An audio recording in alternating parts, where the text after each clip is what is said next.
Mr. Krabs, we have a customer that's complaining about their order again.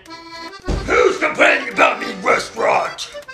Yeah, why the fuck are fries $10 fucking? Don't worry about how much my fries is. Just give me your money, you stupid bitch. Well, I'm not coming back ever again. Fuck this place.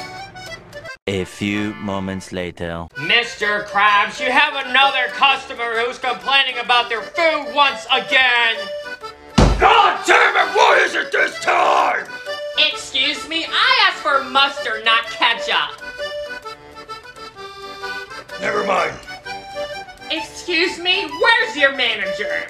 I am the manager, bitch. Whatever, I'm fucking out of here. Much later. Mr. Krabs, we have another complaint here. If I get one more goddamn complaint, it better be. Hey sir, sorry to interrupt you, but I didn't get my drink. Can I please get my drink?